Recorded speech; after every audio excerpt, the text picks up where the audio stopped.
দশম শ্রেণীর বাংলা পাঠ্য বিষয়ের একটি অধ্যায় আছে, যে অধ্যায় হচ্ছে বাংলা ব্যাকরণের অধ্যায়। বাংলা ব্যাকরণ অধ্যায় আলোচনা করার আগে আমাদের বেশ কিছু জিনিস মনে রাখতে হবে, পুরো সিলেবাসটাই মনে রাখতে হবে। যে ব্যাকরণে কত নম্বর থাকে, বা পাঠ্য যে বইটা আছে, গল্প আছে, কবিতা আছে, সেগুলিতে কত নম্বর থাকে, সেইগুলো আমাদেরকে ভালো করে জানতে হবে। তা বাংলা ব্যাকরণ থেকে মোটামুটি 16-17 নম্বর প্রশ্ন আসে, তাই বাংলা ব্যাকরণটা একেবারে অবহেলা করা যাবে না। আজকে আমি বাংলা ব্যাকরণের দ্বিতীয় অধ্যায়ের যে সমাস বলে চ্যাপ্টারটা রয়েছে, এই সমাসের চ্যাপ্টারটা আমি আলোচনা করব। অনেকে বলে সমাস শিখতে নাকি 6 মাস লাগে। 6 মাস নয়, 6 দিন প্র্যাকটিস করলে ভালোভাবে সমাস শেখা যায়। তা আজকে আমরা সমাস নিয়ে আলোচনা করি। হ্যালো স্টুডেন্টস, তোমরা দেখছো এডুডিউস চ্যানেলে তোমাদের সবাইকে স্বাগত জানাই। তাহলে আমরা চলে আসি সমাসে। সমাস জানতে গেলে আগে সমাসের অর্থ জানতে হবে। সমাস কথার অর্থ হলো সংক্ষিপ্ত বা অনেক সংক্ষিপ্তকরণ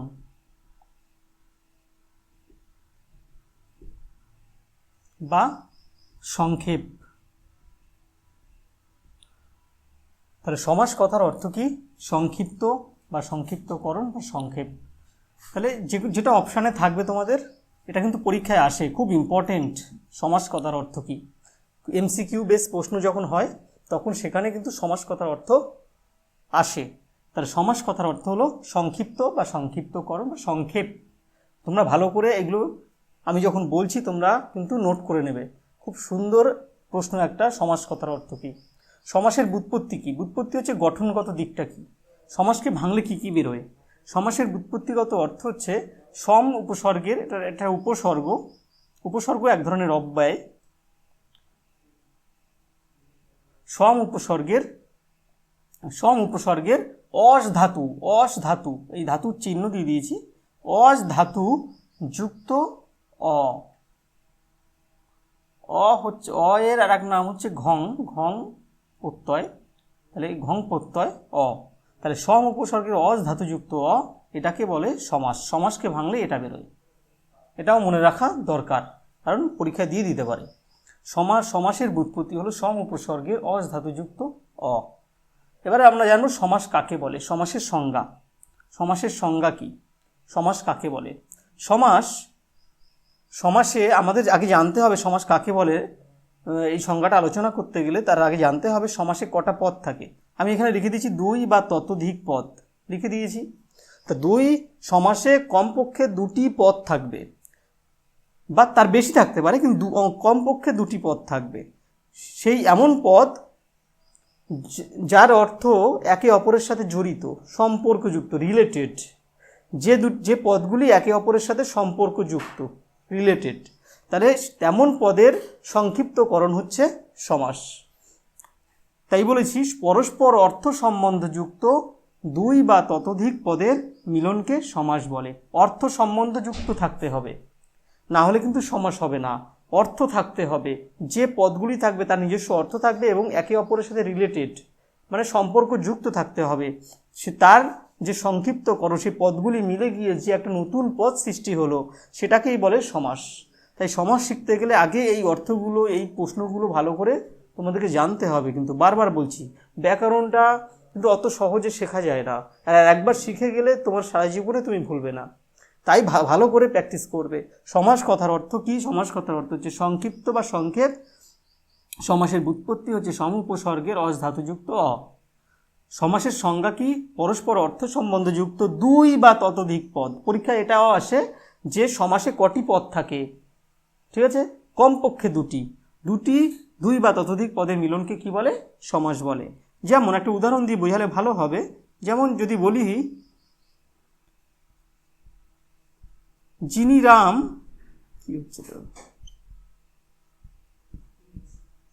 রাম তিনি কৃষ্ণ সমান সমান রামকৃষ্ণ। তাহলে যিনি রাম তিনি কৃষ্ণ, এই যে একটা রাম একটা পদ, কৃষ্ণ একটা পদ, এদের নামের অর্থ আছে দুটোই বিশেষ্য পদ। তাহলে 2টি বিশেষ্য পদ দিয়ে একসাথে একটা বিশেষ্য পদ দাঁড়ালো রামকৃষ্ণ। তাহলে এটাকেই বলে, এই যে সংক্ষিপ্ত হয়ে গেল যিনি রাম তিনি কৃষ্ণ, একসাথে এটা জুড়ে গিয়ে হয়ে গেল রামকৃষ্ণ, এটাকেই বলে সমাস। তাহলে সংক্ষিপ্ত হয়ে গেল, সংক্ষেপ হয়ে গেল, তাই ওটা সমাস, তাই ওটাকে সমাস বলবো। এটা সমাসের একটা উদাহরণ। এই যে বিষয়টা বললাম যিনি রাম তিনি কৃষ্ণ, এটাকে বলে ব্যাসবাক্য, আর এটাকে বলে সমাস বা সমস্ত পদ। এটাকে বলে ব্যাসবাক্য, লিখে নেবে, ঠিক আছে? ব্যাসবাক্য বা বিগ্রহ বাক্য।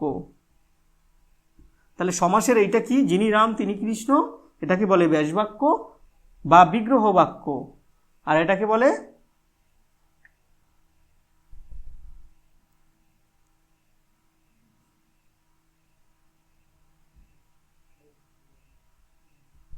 সমস্ত পদ। তাহলে লিখে নিয়েছো ব্যাসবাক্য বা বিগ্রহ বাক্য, ওটা সমস্ত পদ। আর এটাকে এই যে ব্যাসবাক্যের প্রথম পদটা এই যে রাম, আর দ্বিতীয় পদটা হচ্ছে কৃষ্ণ, এটাকে প্রথম পদ, এটা দ্বিতীয় পদ, মানে এটা প্রথম পদ, এটা পরপদ বা উত্তর পদ।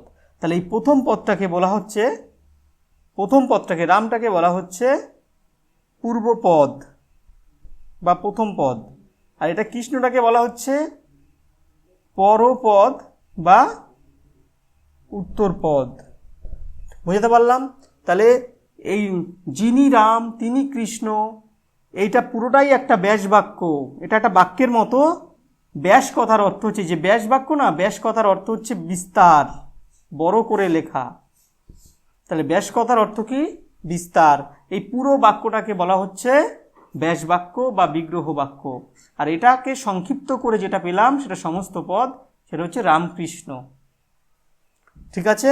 এবারে দেখো ব্যাস কথার অর্থ কি। ব্যাস কথার অর্থ হচ্ছে বিস্তার, আর যিনি রাম তিনি কৃষ্ণ, এই যে ব্যাস বাক্য, এই ব্যাস বাক্যের প্রথম পদটাকে বলে পূর্বপদ, আর পরের পদটাকে বলে পরপদ বা উত্তর পদ। পরীক্ষায় কিন্তু এভাবে আসতে পারে, এর মধ্যে থেকে প্রশ্ন, এমসিকিউ বেস প্রশ্ন হতে পারে যে ব্যাস বাক্যের প্রথম পদটিকে কি পদ বলে, পূর্বপদ, পরপদ, উত্তরপদ, আরও বিভিন্ন ধরনের অপশান থাকতে পারে। তোমরা খেয়াল রাখবে ভালো করে যে প্রথম পদটাকে বলে পূর্বপদ, পরের পদটাকে বলে পরপদ বা উত্তরপদ। বুঝতে পারলাম? তাহলে এই সমাসের যে সংজ্ঞাটা আমি আলোচনা করলাম, আশা করি বুঝতে পেরেছো। তাহলে এই ব্যাস কথার অর্থ পরীক্ষা আসে। ব্যাস কথার অর্থ কি? ব্যাস বাক্যের ব্যাস কথার অর্থ কি? বিস্তার। ঠিক আছে? তাহলে এইটুকু আশা করি বুঝতে পেরেছো। এবারে আমরা যাব সমাসের প্রকারভেদের দিকে। সমাসের প্রকারভেদের দিকে আমরা যাব।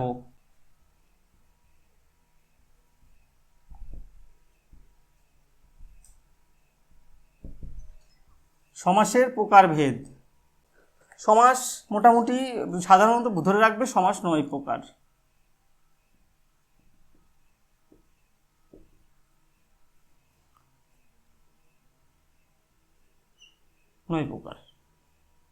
ঠিক আছে? 1 নম্বর কি? দ্বন্দ্ব সমাস। দ্বন্দ্ব সমাসটা একটু সোজা, এই জন্য এগুলো প্রথমে পড়ে নেবে। সোজাগুলো প্রথমে পড়ে নেবে, কঠিনগুলো একটু শেষের দিকে পড়বে, কারণ কঠিনগুলো প্রথমে পড়লে পুরো সমাজটাকেই তোমাদের কঠিন বলে মনে হবে। তাই যে সমাসগুলো সোজা আছে, একটু ইজি আছে, সেইগুলো প্রথমে পড়ে নেবে। দ্বন্দ্ব সমাস।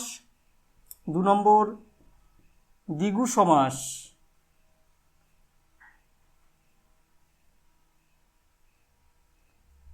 3 নম্বর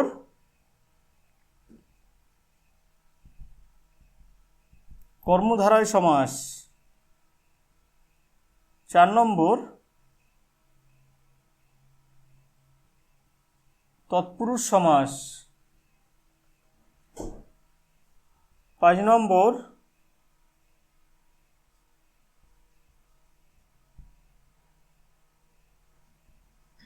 বহুব্রীহি সমাস। 6 নম্বর নিত্য সমাস। এই যে সমাসগুলো লিখলাম 6টা, এইগুলো খুব ইম্পর্টেন্ট, খুব, এর ভিতর থেকে খুব প্রশ্ন দেয়। ঠিক আছে? 7 নম্বর অব্যয়ীভাব সমাস। 7 নম্বর অব্যয়ীভাব সমাস। 8 নম্বর অলোপ সমাস। নম্বর বাক্যাশ্রয়ী সমাস।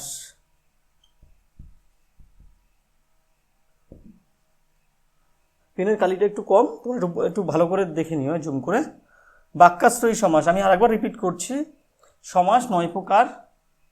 সমাসগুলো হচ্ছে দ্বন্দ্ব সমাস, দ্বিগু সমাস, কর্মধারয় সমাস, তৎপুরুষ সমাস, বহুব্রীহি সমাস, নিত্য সমাস, অব্যয়ীভাব সমাস, অলোপ সমাস, বাক্যাশ্রয়ী সমাস।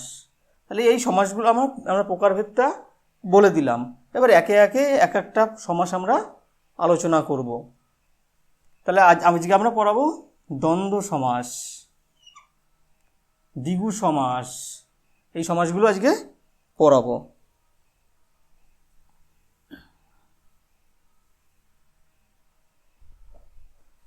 তাহলে দ্বন্দ্ব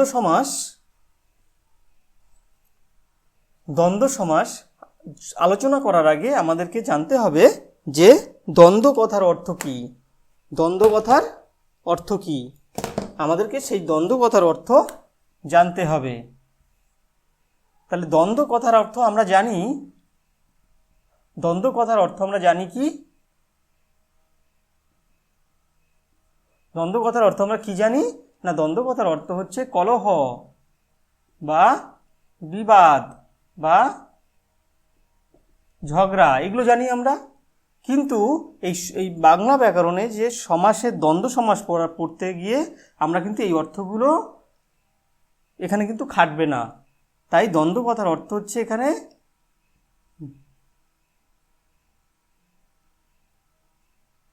যুক্ত, এখানে উল্টোটা করতে হবে, মিলন। ঠিক আছে, যুক্ত করা বা মিলন করা, ঠিক আছে, এটা জানতে হবে। তাহলে দ্বন্দ্ব কথার অর্থ আমরা জানি কলহ, বিবাদ, ঝগড়া। কিন্তু এই বাংলা ব্যাকরণে দ্বন্দ্ব সমাসের ক্ষেত্রে দ্বন্দ্ব কথার অর্থ হচ্ছে যুক্ত করা বা মিলন করা। ঠিক আছে, মিলন ঘটানো, যুক্ত করে দেওয়া। তাহলে দ্বন্দ্ব সমাসের অর্থটা আমরা জেনে নিলাম। এবারে দ্বন্দ্ব সমাসের সংজ্ঞা জানব। দ্বন্দ্ব সমাস কাকে বলে? আমরা আগেও পড়েছি যে সমাসের অন্তত দুটি পদ থাকে, কিন্তু দ্বন্দ্ব সমাসের ক্ষেত্রে তো দুটি পদ থাকতেই পারে, 3টি পদও থাকে। কিন্তু সমাসের আমরা যে পদ আছে না, যে 5টা পদ আছে, সেই পদের মধ্যে কোন কোন পদ দ্বন্দ্ব সমাসের মধ্যে উপস্থিত বা লক্ষ্য করা যায়। তাহলে দ্বন্দ্ব সমাসে বিশেষ্য পদ থাকতে পারে, আবার বিশেষণ থাকতে পারে। তাহলে আমাদেরকে সেটা বুঝে নিতে হবে যে বিশেষ্য পদ আছে না বিশেষণ আছে। দুটো পদই বিশেষ্য থাকতে পারে, আবার দুটি পদই বিশেষণ থাকতে পারে, আবার একটা বিশেষ্য পদ একটা বিশেষণ পদ।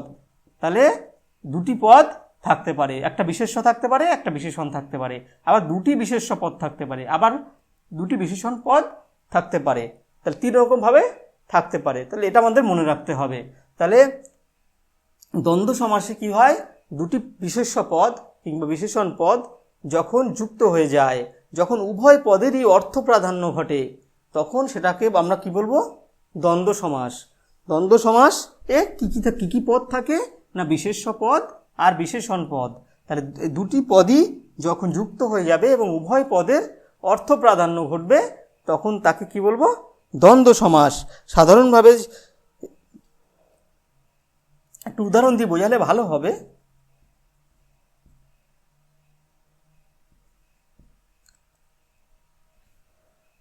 যদি বলা হয় পিতা ও মাতা সমান সমান পিতা মাতা, দেখে না একবার। তাহলে পিতা হলো একটা বিশেষ্য পদ, মাতা একটা বিশেষ্য পদ, দুজনকেই আমি যুক্ত করে দিলাম, দেখো পিতা মাতা হয়ে গেল। এটাই দ্বন্দ্ব সমাস। ঠিক আছে, যে যুক্ত করে দিলাম, উভয় পদেরই অর্থ প্রাধান্য ঘটলো। এখানে কাউকে ছোট করা হচ্ছে না, পিতাকেও যেমন দেখা হচ্ছে, মাতাকেও পাশাপাশি দেখা হচ্ছে। তাহলে দুটি পদেরই অর্থ প্রাধান্য ঘটলো, তাই পিতা ও মাতা হয়ে যাবে কি? দ্বন্দ্ব সমাস। দ্বন্দ্ব সমাসে সবসময় মনে রাখবে উভয় পদ, এই একটা পদ এই একটা পদ, এই উভয় পদের অর্থ প্রাধান্য করবে। পরীক্ষায় প্রশ্ন আসে এমসিকিউ বেস, যে কোন সমাসে উভয় পদের অর্থ প্রাধান্য ঘটে। সবসময় খেয়াল রাখবে, অপশানে খুঁজবে সবসময় দ্বন্দ্ব সমাস আছে কিনা। আরও একটা সমাসে হয়, কর্মধারায় সমাসেও হয়। তাই এইটা আমাদের অপশান খুঁজতে হবে যে কি আছে অপশানে, সেটা বুঝে নিতে হবে। পিতা ও মাতা দ্বন্দ্ব সমাস, পিতা ও মাতা, তা কি হবে? পিতা মাতা। পিতা ও মাতাকে করলে পিতা মাতা।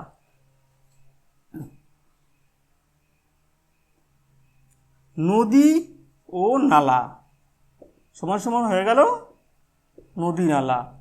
তাহলে দেখো নদী একটা বিশেষ্য, নালা একটা বিশেষ্য পদ, দুটি যুক্ত হয়ে গিয়ে কী হলো? নদী নালা। বুঝতে পারলাম? এইগুলো হচ্ছে বিশেষ্য পদ। ধরো দেখা গেল এই যে এইগুলোকে কি বলে? এটা বিশেষ্য পদের বিশেষণ দিয়ে যদি করা যায়, যেমন কাঁচা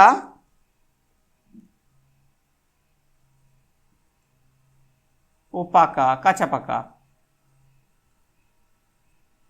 তাহলে এটা একটা বিশেষণ পদ, এটাও বিশেষণ পদ। আমি বলেছি বিশেষ্য হতে পারে, বিশেষণ হতে পারে। কাঁচা ও পাকা, কাঁচা ও পাকা, কাঁচা পাকা।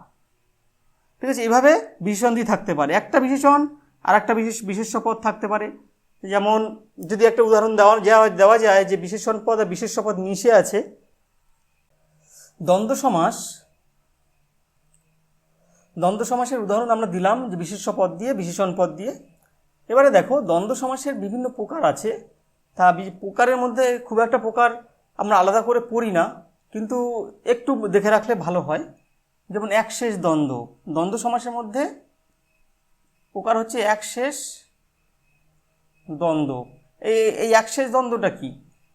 এই একশেষ দ্বন্দ্বতে দেখবে সর্বনাম দিয়ে থাকে। যেমন আমরা কাদেরকে বলি? আমরা হচ্ছি আমি ও সে, আমরা। আবার আমি ও তুমি,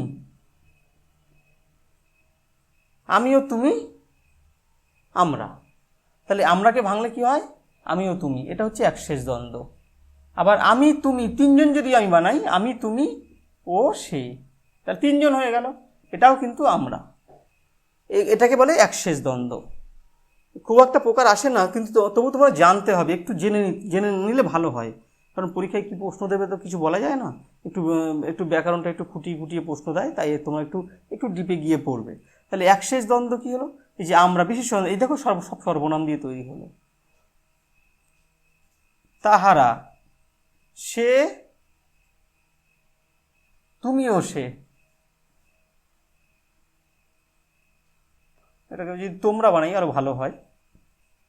তোমরা, তুমিও সে, তাহলে কি হয়ে গেল? তোমরা। সব দেখো সর্বনাম দিয়ে। এগুলো হচ্ছে একশেষ দ্বন্দ্বের প্রকারভেদ। এরপরে আসছি সমার্থক দ্বন্দ্ব। একশেষ দ্বন্দ্বটা হয়ে গেল, এবার আসছি সমার্থক দ্বন্দ্ব। সমার্থক দ্বন্দ্ব দেখো, সমার্থক দ্বন্দ্ব হচ্ছে, সমার্থক মানে হচ্ছে একই অর্থ বিশিষ্ট, একই মানে দাঁড়াবে। তাহলে সমার্থক দ্বন্দ্বে কি আছে? যেমন হাট ও বাজার সমান সমান হাট বাজার। দেখো হাটেও মার্কেটিং করতে লোক কেনাকাটা করতে যায়, বাজারেও যায়, তাহলে একই হলো না? তাহলে এটা সম অর্থ, এই সমাসটা হচ্ছে সমার্থক দ্বন্দ্ব। বুঝতে পারলাম? তাহলে হাট ও বাজার, দেখো হাট যা বাজার তাই, হাট বাজার, এটা হচ্ছে সমার্থক দ্বন্দ্ব। তারপরে যদি বলি রাজা ও বাদশাহ, রাজা বাদশাহ। রাজা যা, রাজার মানে যা, বাদশার মানেও তাই, সম অর্থ বিশিষ্ট শব্দ। এটা দুটি পদ মিলে কি হলো? রাজা বাদশাহ। তাহলে এটা হয়ে গেল সমার্থক দ্বন্দ্ব। ঠিক আছে, আশা করি সমার্থক দ্বন্দ্ব বুঝতে পেরেছ। এরপরে আসছি বিপরীতার্থক দ্বন্দ্ব। কি আসছি? বিপরীতার্থক দ্বন্দ্ব। যদি বলি, বিপরীতার্থকটা লিখে নি, বিপরীতার্থক দ্বন্দ্ব। বিপরীতার্থক দ্বন্দ্ব, বিপরীতার্থক দ্বন্দ্বে কি দাঁড়ায়? বিপরীতার্থক, দুটি বিপরীত পদ থাকবে। যেমন পিতা ও মাতা সমান সমান পিতা মাতা। পিতা এটা পুংলিঙ্গ শব্দ, এটা স্ত্রীলিঙ্গ শব্দ। আবার যদি বলি দিন ও রাত্রি, দিন রাত্রি, তাহলে এগুলো সব বিপরীতার্থক দ্বন্দ্ব সমাস। আর কি আছে, যদি বলি জন্ম ও মৃত্যু সমান সমান জন্ম মৃত্যু, এইগুলো সব বিপরীতার্থক দ্বন্দ্ব সমাসের উদাহরণ। তাহলে ও দিয়ে যুক্ত হবে, দ্বন্দ্ব সমাসে সবসময় খেয়াল রাখবে যে ও দিয়ে কিন্তু যুক্ত হয়, এটা খেয়াল রাখবে। দুটি পদ বা দুইয়ের বেশি পদ ও দিয়ে যুক্ত হবে। পিতা ও মাতা, দিন ও রাত্রি, জন্ম ও মৃত্যু, এগুলো সব বিপরীতার্থক পদ, তাই এটা বিপরীতার্থক দ্বন্দ্ব। পরে আসছি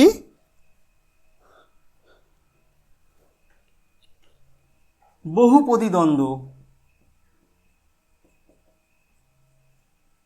বহুপদী দ্বন্দ্ব, বহুপদী দ্বন্দ্বতে কি আছে, এখানে বলেই দিয়েছে বহু পদ থাকবে, বহু পদ থাকবে। তাহলে বহুপদী দ্বন্দ্বতে কি আছে, যদি বলি স্বর্গ, মর্ত্য ও পাতাল, তাহলে একসাথে হয়ে গেল স্বর্গ, মর্ত্য, পাতাল। তাহলে স্বর্গ, মর্ত্য ও পাতাল একসাথে করলে স্বর্গ হাইপেন মর্ত্য হাইপেন পাতাল, এটা হয়ে গেল। তাহলে এইভাবে বহু পদ থাকতে পারে। তাহলে বহু পদ মিলে যে দ্বন্দ্ব সমাস গঠিত হবে তাকে বলবো আমরা বহুপদী দ্বন্দ্ব। আরও আছে বিভিন্ন ধরনের উদাহরণ। যদি বলি রাম, শ্যাম ও যদু, তাহলে একসাথে হয়ে যাবে রাম, শ্যাম, যদু। রাম, শ্যাম, যদু, রাম, শ্যাম ও যদু থাকতেই পারে, তিনজন হয়তো কোথাও যাচ্ছে একসাথে, রাম, শ্যাম ও যদু মার্কেটে গিয়েছিল বা বাজারে গিয়েছিল, তাহলে একসাথে কী হবে, রাম, শ্যাম, যদু বাজারে গিয়েছিল। তাহলে দ্বন্দ্ব সমাসটা এইটুকুই, এগুলো ভালো করে প্র্যাকটিস করবে। এরপরে আসবো আমরা দ্বিগু সমাসে।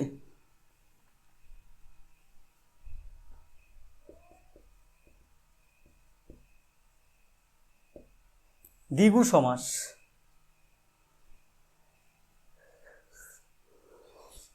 দ্বিগু সমাসে কি আছে, দ্বিগু কথার অর্থ কি, দ্বি আর গু। দ্বি মানে হচ্ছে দুটি, আর গু মানে হচ্ছে গরু।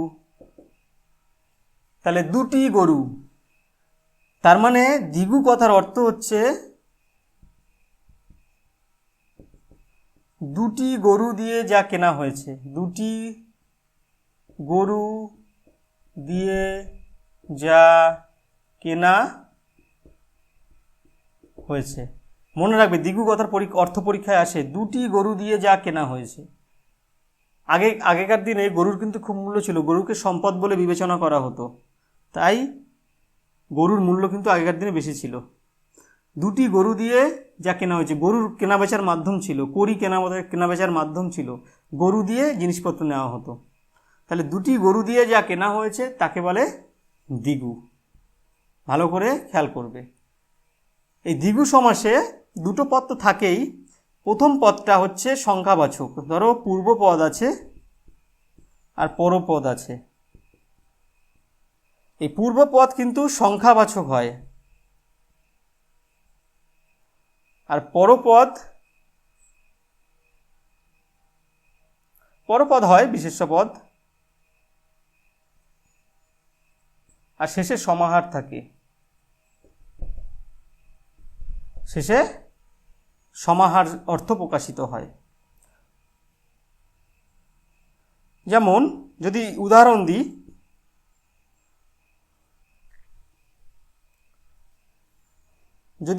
দিয়ে বোঝাই, তাহলে দ্বিগু সমাসের উদাহরণ দিয়ে যদি বোঝাই,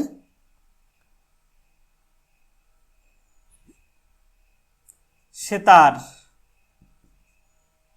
সেতার একটা সমাসবদ্ধ পদ, সেতার হচ্ছে একটা সমাসবদ্ধ পদ, এটাকে ভাঙলে বেরোয়, মানে ব্যাসবাক্য করলে বেরোয়। সে কথার অর্থ হচ্ছে তিন, সে কথার অর্থ কি, তিন, তিন তারের সমাহার। তিন তারের সমাহার বললে অনেক ক্ষেত্রে এই সমাসটা কেটে দেয় পরীক্ষায়, ঠিক আছে। তিন তারের সমাহার অনেক স্যাররা কিন্তু এই সমাসটাকে গণ্য করে না, কারণ 3টি তার যদি আমি নিই তাহলে সেটাকে কখনো সেতার বলা হবে না। 3 তার বিশিষ্ট যন্ত্র সেটা কিন্তু সেতার।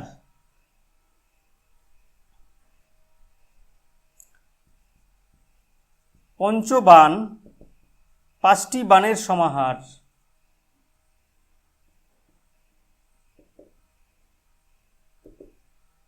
এই প্রথম পদটা কিন্তু দেখো সংখ্যাবাচক, এই যে সংখ্যাবাচক বললাম এটা কিন্তু সংখ্যাবাচক, দেখতেই পাচ্ছ।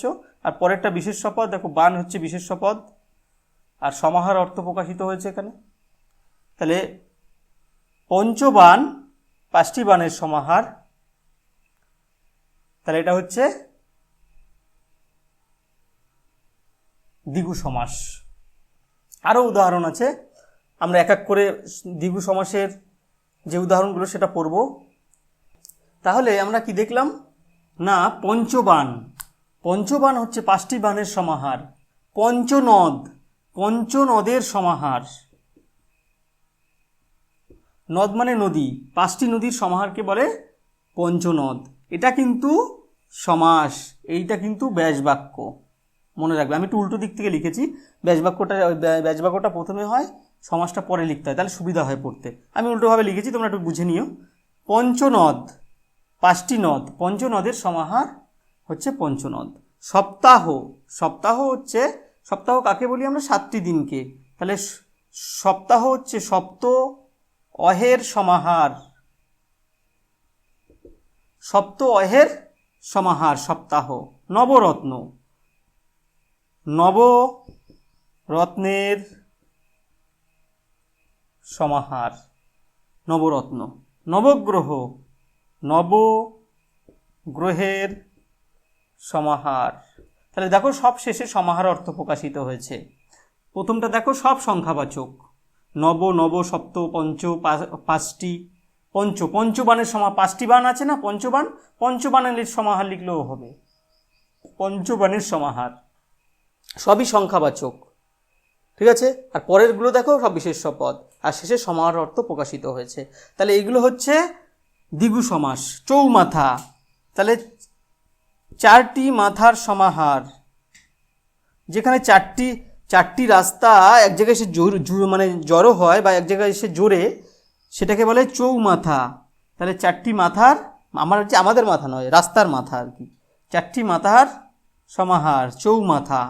তাহলে এগুলো মনে রাখবে, ঠিক আছে। এই যে সংখ্যাবাচক, পরে বিশেষ্য পদ, আর পরে সমাহার অর্থ। তাহলে 2টি পদ, এটা পূর্বপদ, এটা পরপদ, এটা হচ্ছে সমাহার অর্থ প্রকাশিত হয়েছে। এই দ্বিগু সমাসের ক্ষেত্রে এই সমাহার অর্থ শেষে প্রকাশিত হয়, ঠিক আছে।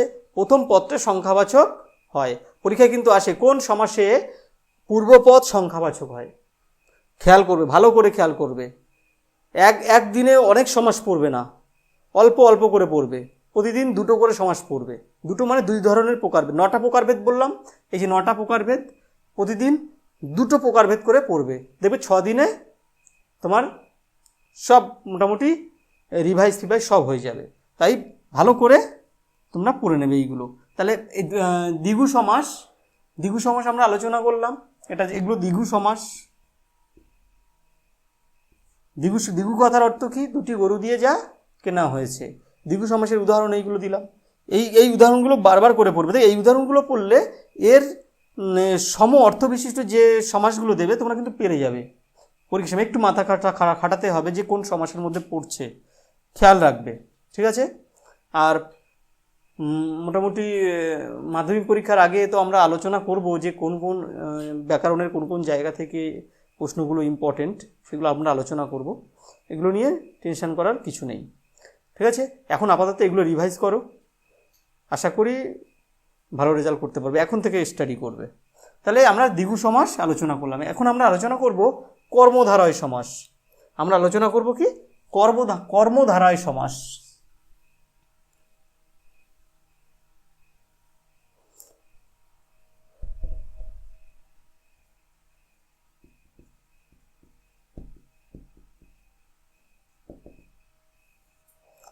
কর্মধারায় কথার অর্থ হচ্ছে বিভাজন নির্ধারক।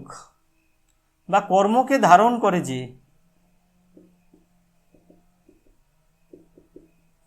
কর্মকে ধারণ করে যে সেই হচ্ছে কর্মধারয়। আবার বলতে পারে বিভাজন নির্ধারক।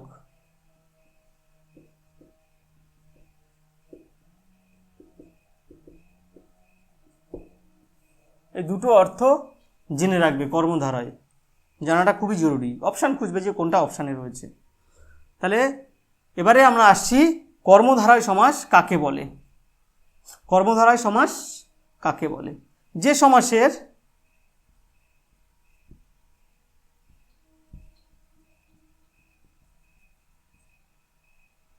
সমাসের পূর্বপদ বিশেষণ হয়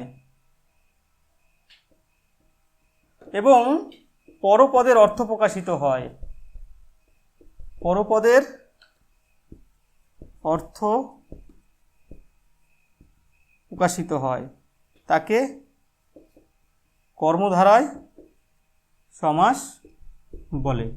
তাহলে যে সমাসের পূর্বপদ বিশেষণ হবে, যে সমাসের পূর্বপদ কী হবে?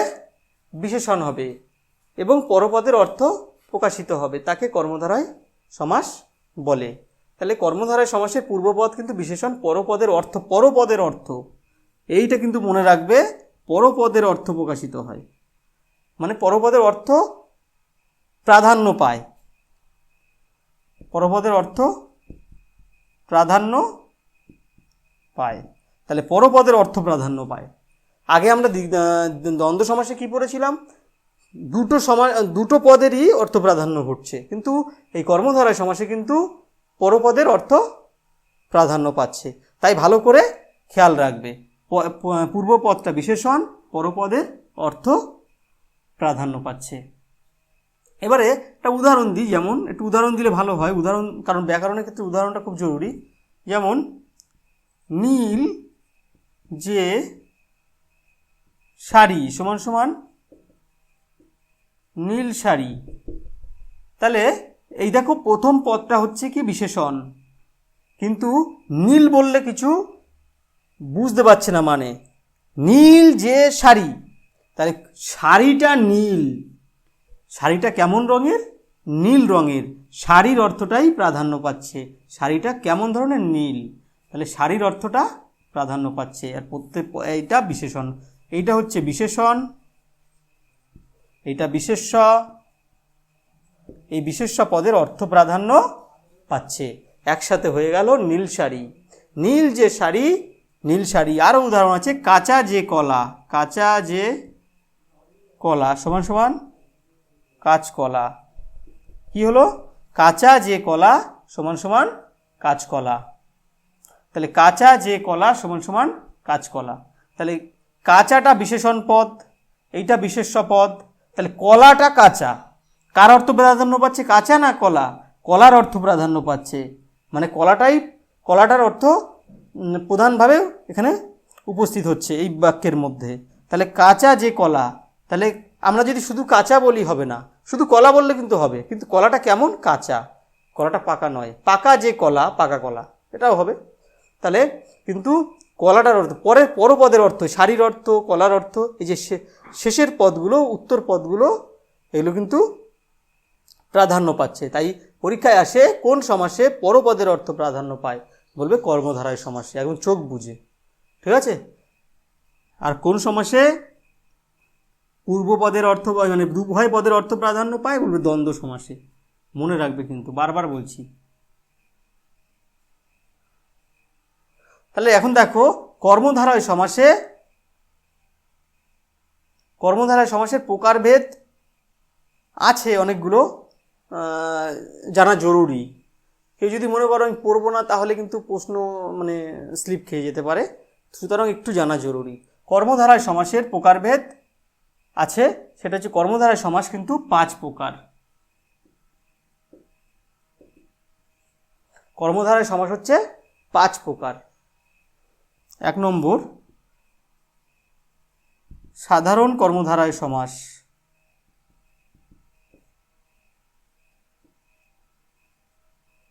2 নম্বর মধ্যপদলোপী কর্মধারয় সমাস,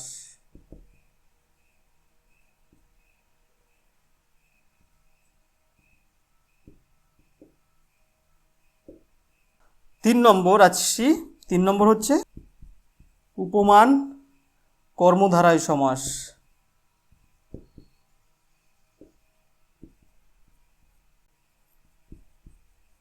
4 নম্বর উপমিত কর্মধারায় সমাস। 5 নম্বর রূপক কর্মধারায় সমাস। তাহলে সাধারণ কর্মধারায় সমাস 1 নম্বর, 2 নম্বর মধ্যপদলোপী কর্মধারায় সমাস, 3 নম্বর উপমান কর্মধারায় সমাস, 4 নম্বর উপমিত কর্মধারায় সমাস, মৃত না উপমিত কর্মধারায় সমাস, আর 5 নম্বর হচ্ছে রূপক কর্মধারায় সমাস। খুব ইম্পর্টেন্ট। সাধারণ কর্মধারায় সমাস তো ইম্পর্টেন্টই, রূপক কর্মধারায় সমাস ইম্পর্টেন্ট, মধ্যপদলোপী ইম্পর্টেন্ট, আর এগুলোও জানা জরুরি, কারণ কোথা থেকে প্রশ্ন দেবে কিচ্ছু বলা যায় না, তাই এগুলো অল্প বিস্তর আমরা জেনে রাখব। তাহলে আমরা প্রথমে আসছি সাধারণ কর্মধারায় সমাস। সাধারণ কর্মধারায় সমাসে যেটা আমি আলোচনা করলাম, নীল সারি, এই যে সাধারণ কর্মধারায় সমাসে মধ্যে যে থাকবে, কি বলেছি, সাধারণ কর্মধারায় সমাসে মধ্যে যে থাকবে, নীল সারি, কাঁচা যে কলা, কাঁচকলা, এই যে মধ্যে যে আছে, ঠিক আছে, এই সমাসগুলো হচ্ছে সাধারণ কর্মধারায় সমাস। তাহলে সাধারণ কর্মধারায় সমাসে মধ্যে কিন্তু যে থাকবে, যে, কাঁচা যে কলা, এই যে আছে মধ্যে, এটা হচ্ছে সাধারণ কর্মধারায় সমাস, ঠিক আছে। এটা হচ্ছে এই মধ্যে যে, এটা এই কাঁচা যে কলা, নীল সারি, ঠিক আছে, এগুলো মনে রাখবে, এগুলো হচ্ছে কি সাধারণ কর্মধারায় সমাস। কর্মধারায় না, ধারয়, কর্মধারয় সমাস, ঠিক আছে। কর্মধারায়কে ভাঙলে হয় যে করে সে ধরে,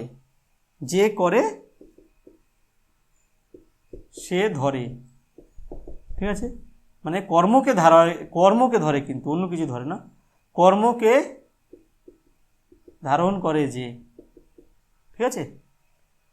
তাহলে কর্ম করতে হবে, তারপর হবে কর্মধারায়। তাহলে এই কাঁচা যে কলা বোঝা গেছে, মধ্যে যে থাকবে সাধারণ কর্মধারায় সমাসে। মধ্যপদলোপী কর্মধারায়, মধ্যপদলোপীতে কি,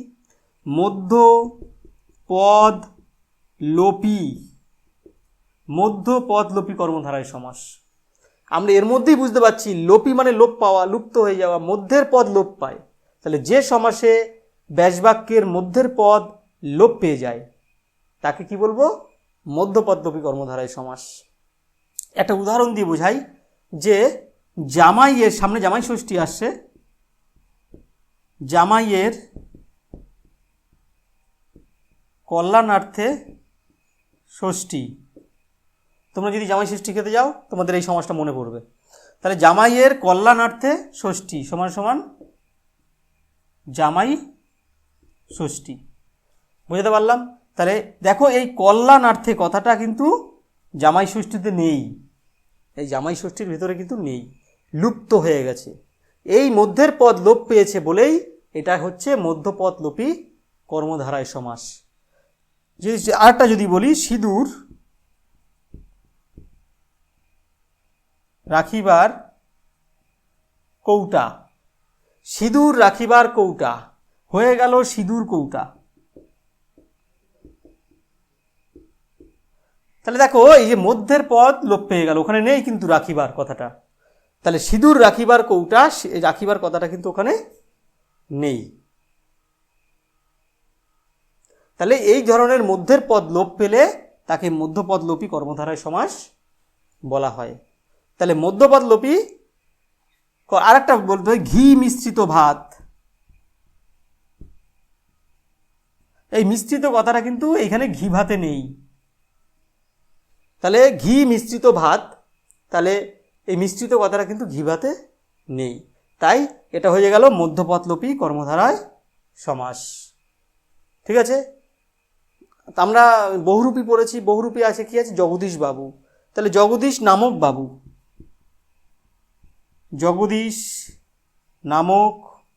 বাবু হয়ে গেল জগদীশ বাবু। এই যে নামক কথাটা কিন্তু ওখানে নেই, তাই এটা মধ্যের পদ লোপ পেল, তাই এটা জগদীশ বাবুটা কি হয়ে যাবে, মধ্যপদলোপী কর্মধারায় সমাস। দিয়েই দিতে পারে পরীক্ষায়।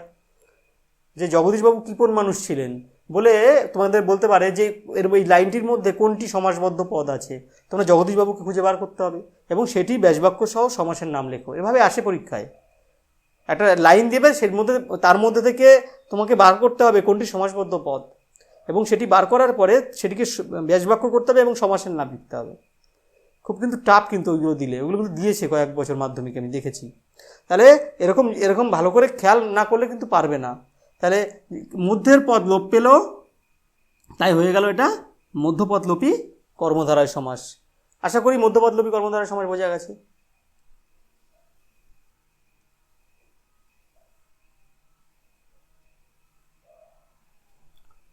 উপমান কর্মধারয় সমাস। উপমান কর্মধারয় সমাস। উপমান কর্মধারয়, উপমান আর একটা উপমিত, এই দুটো অনেকে গুলিয়ে ফেলে, তোমরা গোলাবে না কিন্তু। উপমান আর এখানে আমি লিখে দিচ্ছি উপমিত, একদম গোলাবে না।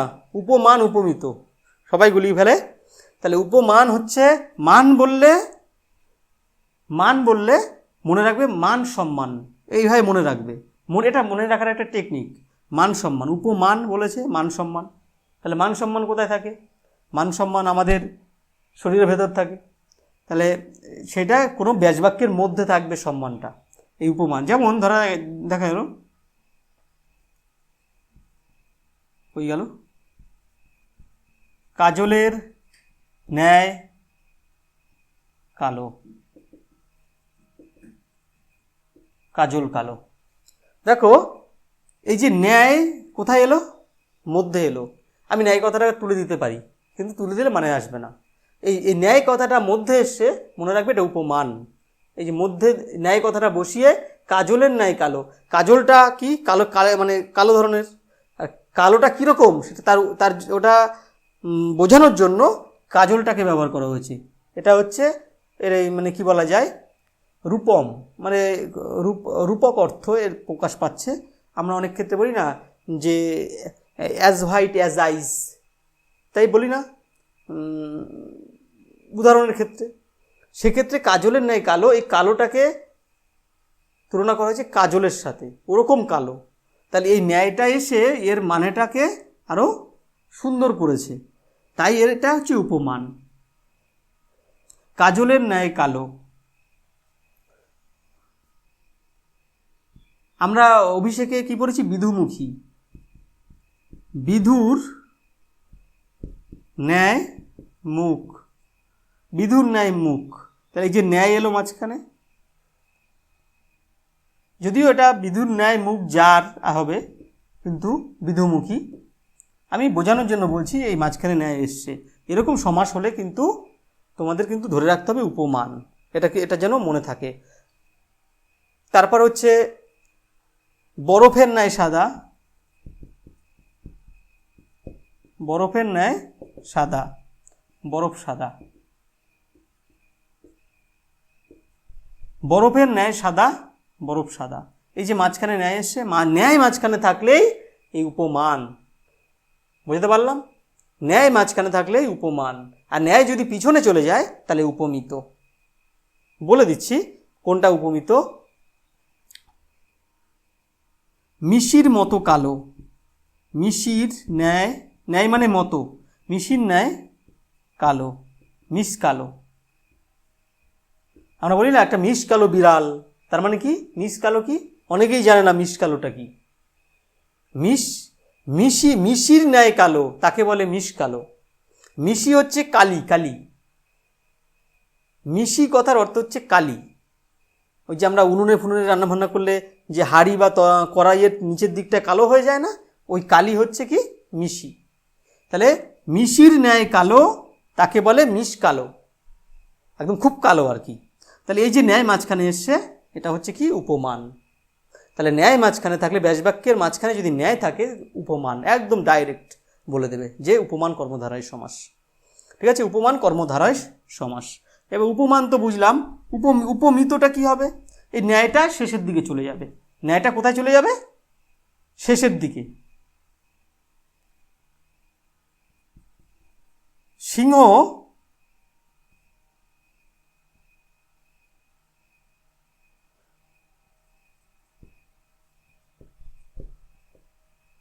সিংহ শিশুর ন্যায়, সিংহ শিশু,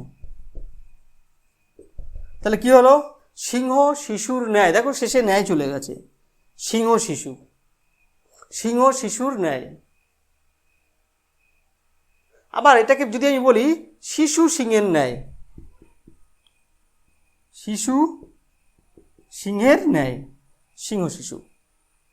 কিন্তু শিশু যদি সিংহের ন্যায় হয় তাহলে কিন্তু সিংহ শিশু হয় না। বলতে পারি কোনো একটা বাচ্চার সাহসিকতা দেখে তাকে বলতে পারি সিংহ শিশু, সিংহ শিশু, মানে তাকে অনেকটা সিংহের মতো, মানে সে অনেক সাহসী, তার সাহসী, মানে তার সাহসিকতাপূর্ণ মনোভাব দেখে এটা আমরা বলতে পারি শিশু সিংহের ন্যায়। আবার এটাকে বলতে হয় সিংহ শিশুর ন্যায়, তার মানে কি সিংহের বাচ্চা, সেটাও বলতে পারি। তাহলে সিংহ শিশুর ন্যায় বা শিশু সিংহের ন্যায়, সিংহ শিশু। তাহলে এরকম শেষে যদি ন্যায় থাকে তাহলে হয়ে যাবে কি উপমিত কর্মধারায় সমাস। মনে থাকবে তো? তাহলে শেষে ন্যায় থাকবে। আরও উদাহরণ আছে যে শেষে ন্যায় থাকছে মুখ চন্দ্রের ন্যায়, চন্দ্রমুখী, মুখ চন্দ্রের ন্যায় চন্দ্রমুখী, মুখ চন্দ্রের ন্যায়, দেখো ন্যায়টা শেষে আসছে, চন্দ্রমুখী, মুখ চন্দ্রের ন্যায় চন্দ্রমুখী, তাহলে শেষে ন্যায় আসছে। আবার যদি বলি কপি ফুলের ন্যায়, তাহলে কপি ফুলের ন্যায়, কপি যদি ফুলের মতো হয় তাকে বলি ফুলকপি, তাকে কি বলি ফুলকপি, কপি ফুলের ন্যায় সমান সমান ফুলকপি। এ দেখো শেষে ন্যায় চলে এসছে, এটা কিন্তু উপমিত।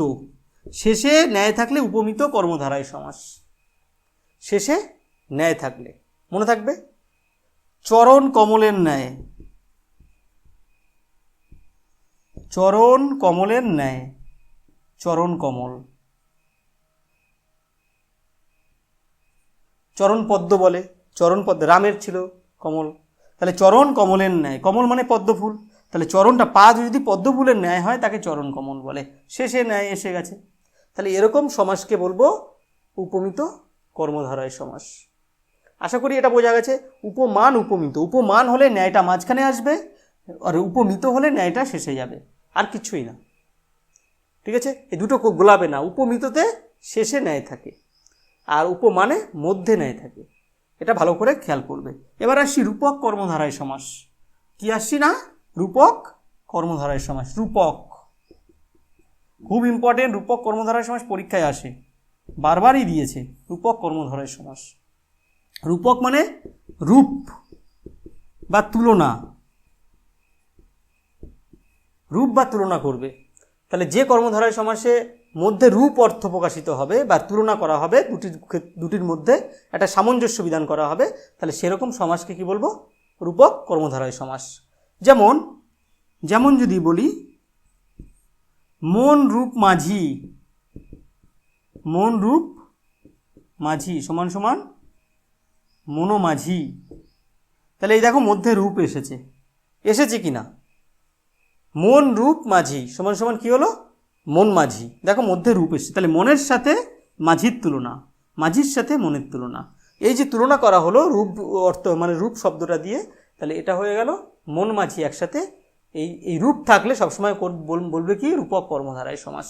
মন মাঝি, মন রূপ মাঝি, রূপক কর্মধারায় সমাস। রূপ থাকলেই রূপক, একদম ধরে নেবে। ঠিক আছে, যেমন বিষাদ রূপ সিন্ধু, বিষাদ রূপ সিন্ধু, বিষাদ সিন্ধু।